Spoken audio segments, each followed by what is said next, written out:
I Love a Mystery, a Carlton E. Morse audio novel featuring Jack, Doc, and Reggie, specialists in crime and adventure, now following the northwest trail of a missing millionaire, a killer cougar, and the Phantom Castle.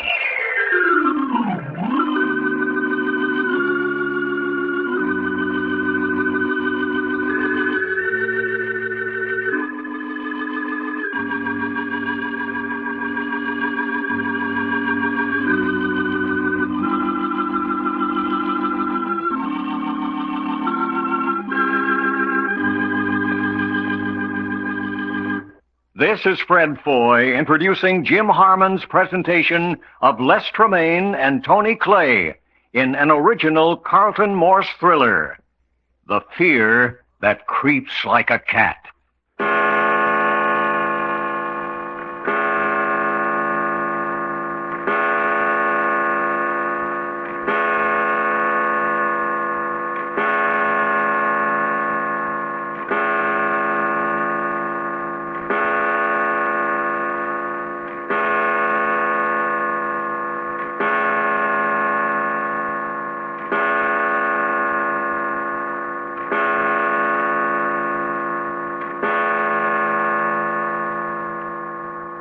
12 o'clock midnight in the Phantom Castle on an unidentified island somewhere off the west coast of Canada.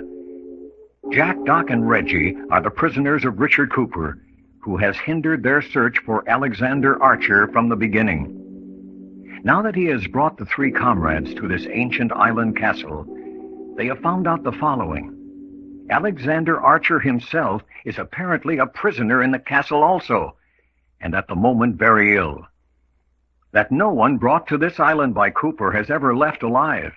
That Cooper, besides being interested in keeping the outside world from finding Archer, is engrossed in some kind of scientific problems which have to do with experimenting with mountain lions and human beings.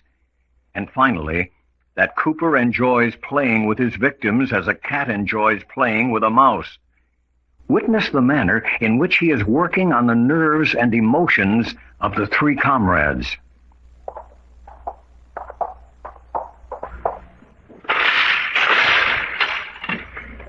Now then, inside with you. But Jack, take it easy, Reggie. Come on. Good night.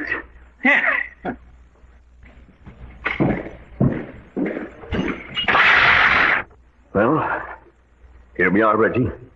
Back upstairs in our own special dungeon. Hardly call this a dungeon, though. 3 or 4 rooms as big as barns with all modern conveniences. But what about Doc? Well, what about him? He's downstairs playing poker with Cooper. But it doesn't make sense. Nothing makes sense around here. Why did he keep us chained to our chairs down there from 8 until midnight while he and Doc played poker? I don't know. And why did he suddenly decide he didn't want us about anymore? Why did he order Frankie to bring us back up here to our rooms while he and Doc went on playing poker? I don't know that either. I don't know what's the matter with me, Jack, but I'm afraid. What of? I don't know. If I could only find out, if I only knew. But you sense it, Jack, don't you? Yes, of course. There's real, actual danger here. That's the reason we can't afford to lose our heads. I don't know what's the matter. I've never felt like this before in my life. A sort of a creeping horror. Come on over here. Sit down on the bed. Go ahead. Sit up. Quite. Now then, let's try to get to the bottom of this thing. There's reason behind what's going on here. A sinister reason, perhaps, but nevertheless a good, sound reason. Of course. We started out in search of Alexander Archer, and this is Cooper's way of stopping us. No, it's more than that. We've had proof that Cooper doesn't gag at murder. So if he simply wanted to stop our search for Archer, why didn't he kill us in Port Forest? No, there's something more. The man's insane, in my opinion. No, he's not. No, Cooper's deadly sane. As a matter of fact, he's so sane, listen to that. They're not pets. They're part of something he's doing, something that's very important in his life. If we could find out what that is... I don't like it. You hear? I don't like it. Listen, let's analyze what Cooper's done to us so far. Let's see if it doesn't make sense somewhere. Quite. I know I'm acting like a bloody blighter. First, he kidnaps us and goes to a great deal of pains to make sure we're completely disappeared out of the world. Quite. We're as non-existent as Jake Sims' body after Frankie threw him in the underground river. That's number one. He's made us feel utterly in his power. Now, number two, he brought us to a heavily wooded island, in the midst of which is this great, evil-looking medieval castle. Phantom Castle. Sank 2 centuries ago and then arose after lying on the bottom of the ocean all those years. So he says. I want more proof than his word. He says there's a history. No matter where it's been the last 200 years, the matter of its presence here in this wilderness is too fantastic. We're not only lost to the world, but we've been plunged into a sort of nightmarish fairyland. Land of monsters, screaming panthers, great wolf dog with bloodshot eyes and wicked fangs. Old man Cooper playing with us like a cat with a mouse. There you hit the key to the whole business. He's a sort of god in this world. We're merely something to amuse him. He can poke us with his finger and watch us wriggle. When he's tired, crush us under his heel. But that's mania, Jack. Wanting to be God, to subjugate his fellows. That's insanity. He likes to dominate, yes, but his real purpose is something else, something scientific. Haven't you noticed how he keeps referring to the advancement of science? You mean in connection with Doc? Well, he's fixed his attention on Doc right now, yes. That crazy mad poker game. Doc down there playing for his life. Each poker chip representing an hour in his life. Doc never played better poker. Whatever possessed Cooper to start a game like that? If he really intends to use us for experiments, what's the object of delay? Why sit down at cards and tell your victim that every poker chip he can win represents another hour of reprieve for him? Well, in the first place, real gamblers like high stakes. But Doc's life? He's down there sweating agony right now, but if he ever gets out of here, this will be the one poker game above all others. I think Cooper is enjoying it just as keenly. You don't think Doc is in any immediate danger? Not now. Remember what Linda Joy said? As long as you amuse Cooper, you're safe. Well, I think Doc's giving him the time of his life. I hope so. When Cooper had us handcuffed to our chairs down there, I thought something beastly was about to happen. Hold it. All right. Come in, Doctor. Hello, Linda. All right, guard. Close and lock the door. I'll pound on it when we're ready to come out. Evening, Jack. Reggie. Righto. Late evening. Midnight, anyway. Well, Mr. Cooper thought you boys might like to meet his assistant while he and Doc are finishing up their poker game. Oh, they are finishing it up. Huh? Yes. They're almost through. Dr. Thorne, I want you to meet Jack Packard. Mr. Packard. And this is Reggie York, Mr. Thorne. Oh, yes. Oh, he'll do. I'll do for what, Dr. Thorne? What? Oh, yes, I see what you mean. Just talking out loud. Perhaps you were, but I don't care for what you said. Oh, come on. Let's try to get along. Everyone sit down. Thank you, Miss Joyce. You say Cooper thought we'd like to meet Dr. Thorne? Yes, he's Cooper's assistant. Assistant in what? By his scientific investigations, of course. Specifically, just what is Cooper investigating? What field of science is he so interested in? Linda, I was under the impression these men were informed. Well, you know how it is. Cooper was supposed to have told him, but I guess he didn't. Very definitely he didn't. Oh, yes, I see. So, supposing you break down and tell us yourself. If you wish, we are particularly interested in the sensation of fear, terror, especially as it is expressed in the human mind. Fear? Terror? That leaves a lot to be explained. There's a very interesting experiment going on downstairs at this moment. You mean that poker game? Right. I was down watching a few moments ago. Extraordinary how much zest and vigor your friend Doc shows, even after 4 hours of steady playing. Oh, mind clear as crystal.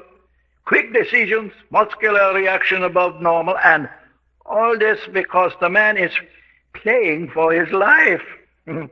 Every fiber of mind and body are lashed to superhuman efforts, by fear. You mean Doc really is playing for his life?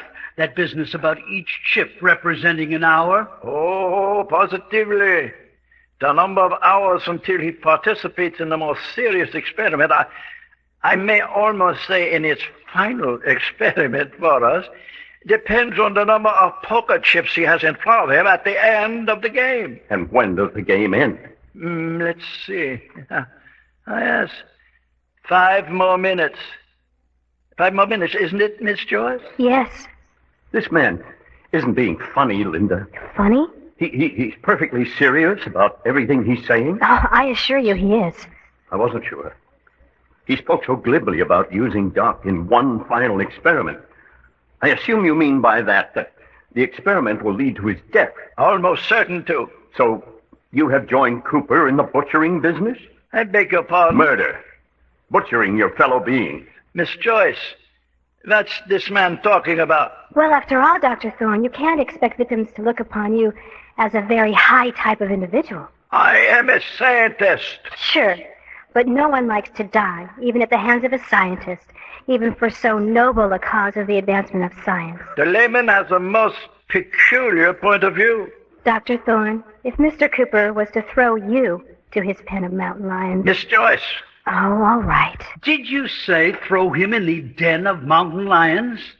Oh, just a rather gruesome figure of speech. May I ask you a question, Dr. Thorne? Certainly. You say you and Cooper are studying fear and its reactions on the mind and body of human beings. That's right. Then what are the mountain lions for? I'd rather not talk about that, Mr. Packard. Why not? They're a part of your experimental work, aren't they? Yes, they are that. Well, then, why so hesitant to talk about them? I thought all true scientists were eager to discuss their work. Listen. Prometheus is howling. That means Cooper's tied him up for the night. And that means the poker game's over. Yes. Well, then, Doc will be up here in a minute. I don't know. Why not? What do you mean you don't know?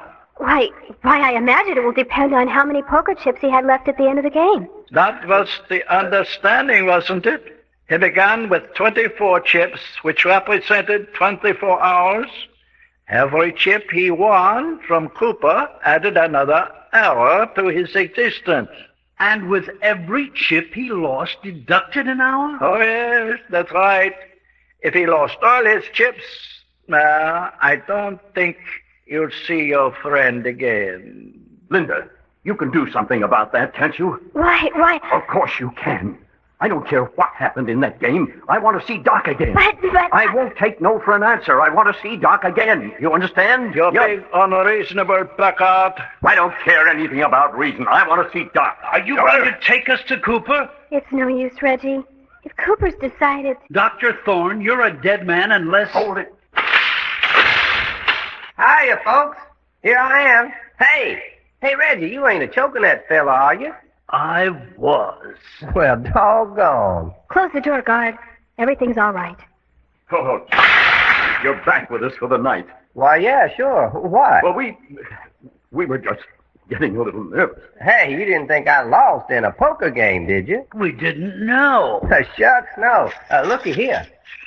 32 poker chips. 32. Count 'em, folks. Too bad it wasn't 132. Nope. Cooper was too smart for that. Doggone smart poker player. Well, you're satisfied then? Sure. 32's better than a kick in the teeth, I always say. That's it, then. 32 hours to live. Well, what the heck? I can do a lot of living in 32 hours. Doggone if I can't.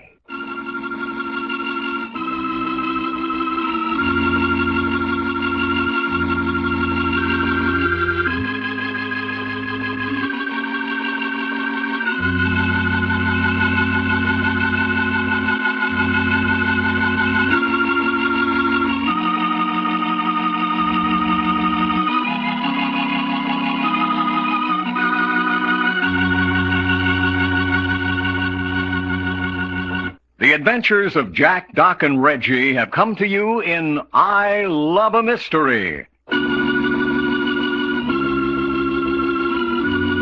Created and written by Carlton E. Morse. Scripts copyrighted by Morsel Co. Incorporated. produced and directed by story editor Jim Harmon, featuring Les Tremaine as Jack Packard and Tony Clay as Doc Long. Consultants, Frank Brzee and David Lloyd. Your announcer, Fred Foy. This presentation has come from Hollywood.